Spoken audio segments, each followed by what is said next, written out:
Terima kasih Aina kerana sudi mendengar pembentangan saya sebentar tadi.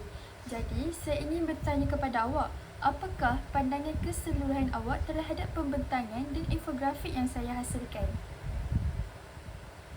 Mari saya lihat balik.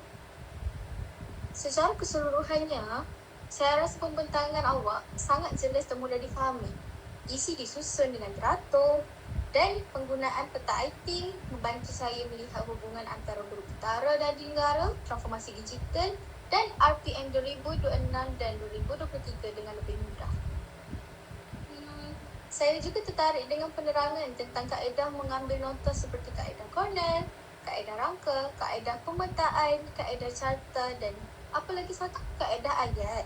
Ya, Pada betul. saya, kaedah-kaedah ini sangat berguna untuk membantu pelajar membuat ulang kaji dengan lebih sistematik. Terima kasih Aina. Jadi, pada pendapat awak, apakah bahagian yang paling menarik dalam pembentangan saya? Bagi saya, bahagian yang paling menarik ialah penerangan tentang transformasi digital dan penggunaan AI dalam pendidikan. Topik ini sangat berkaitan dengan dunia pendidikan sekarang dan memberi kesedaran bahawa bakal guru perlu sentiasa meningkatkan kemahiran digital masing-masing. Baik, kalau ada satu cadangan untuk saya perbaiki pada masa akan datang, apakah cadangan tersebut?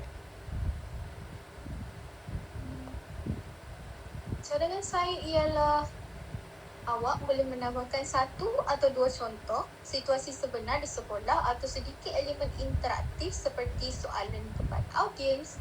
Dengan cara itu, pembentangan akan menjadi lebih menarik dan pendengar akan lebih mudah memahami isi yang disampaikan. Baiklah, terima kasih banyak Aina atas maklum balas dan cadangan yang diberikan.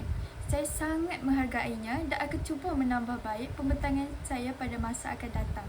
Terima kasih kerana sudi berkongsi pandangan bersama saya. InsyaAllah semua kita berjumpa lagi. Bye, terima kasih. Baik, terima kasih.